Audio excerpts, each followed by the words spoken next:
Gautam Buddha had a disciple whose name was Chakshupal. Chakshu means eyes, but Chakshupal was blind. Once, Chakshupal went to Jetwan with the desire to see Buddha, and after paying obeisance to Gautam Buddha, he stayed in the hermitage. One night, Chakshupal was walking outside his room in the hermitage. He was engrossed in walking meditation. While walking, some ants were crushed under his feet.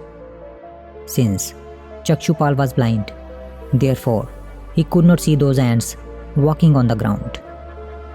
The next morning, when the other disciples of the monastery passed from there and saw the ants dead in the front of Chakshupal's room, they started criticizing Chakshupal for doing bad karma.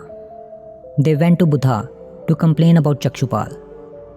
After listening to the complaint of the disciples, Buddha asked them, "Did you see Chakshupal crushing ants with your own eyes?" All the disciples refused that they had not seen anything with their own eyes, but all the ants were laying dead in front of Chakshupal's room. That's why Chakshupal must have done it. Then Buddha said that, as they did not see Chakshupal crushing ants with their own eyes, similarly, Chakshupal had not seen those ants walking on the ground, because he is blind. That's why Chakshupal is not guilty of this sin. Then Buddha told the disciples that Chakshupal has attained enlightenment. Therefore, Chakshupal cannot do anything with the feeling of violence towards any living being. Then Buddha's disciples asked him that if Chakshupal is enlightened, then because of what sin is he blind? Then Buddha told them the story of a previous birth of Chakshupal. And the story goes like this. In the previous birth of Chakshupal, he was a physician. He used to treat people with herbal medicines. He was a very skilled physician. People used to get cured very quickly after taking his medicines. One day, a woman came to him to get his eyes treated. The woman had lost her sight due to some disease in her eyes. She had completely given up hope of recovering her eyes. When she went to Chakshupal, she promised him that if her eyes were completely cured and she was able to see again, then she would become his slave for the rest of her life along with her children. Chakshupal gave her ointment to apply in her eyes, and gradually the eyes of that woman started getting cured. She started seeing with her eyes. Then she thought that by applying ointment for few days, her eyes were cured so much. Then if she used the medicine for few more days, then her eyes will become perfect and disease will not come back again. But she was scared that now, as per her promise, she will have to remain a slave of Chakshupal for the rest of her life. And out of that fear, she lied to Chakshupal that her eyes were not getting cured, and she need more medicine to cure her eyes. But Chakshupal was very clever. He knew that his medicine cannot fail to cure the eyes of any person.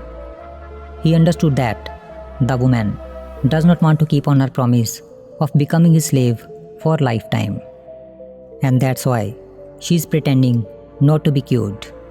So, out of malice, he gave her such a ointment due to which she became blind for her whole life. And because of this bad karma, Chakshupal had to be blind in this birth. After telling the story, the Buddha said to his disciples, "My pupils, all the tendencies of a human being are born from the mind. If any person does something with bad intention in his mind, then he will definitely get the result of his bad deed in the form of sorrow.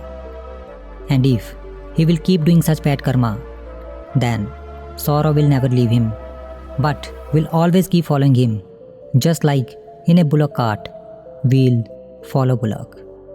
And if a person does good deeds with good intentions in his mind, then happiness follows him like the wheels of a bullock cart follow the bullock." After listening to this story, all the disciples came to know about the law of karma, and many of them became enlightened after listening to Buddha's sermon that day. If we see in our lives, then we will find that karma always has its fruit, whether it is good or bad. This is law of karma, that what you sow, so will you reap. If you do good deeds, you will get happiness, and if you will do bad deeds, you will get sorrow. Our intention behind any karma is very important, because it is our intention that makes any action good or bad. For example, a robber stabs a person with a knife because his motive is to rob that person. And on the other hand, a doctor operates on a patient with a knife. He also cuts his body with knife, but his intention behind it is to save patient's life. Both of them use knife to cut the body, but their intentions were different, due to which one's deed became bad karma and other's deed became good karma. Therefore, our intention behind any karma is very important. We should always act with a good intention in our mind. Also, if a wrong deed is done unknowingly without any bad intention, then it is not a sin. Like in this story, Chakshupal unknowingly crushed the ants under his foot. That was not his sin, because he did not do this with any bad intention. We all have done good and bad deeds in our life. We all have made mistakes too. But what is important is our intention. If your mind is pure, then even a mistake is forgiven. But if your mind is not pure, then you will have to bear its fruit. Before doing any karma, there is freedom. But once you have done it, you are bound to reap its fruit. And then you can't do anything to change it.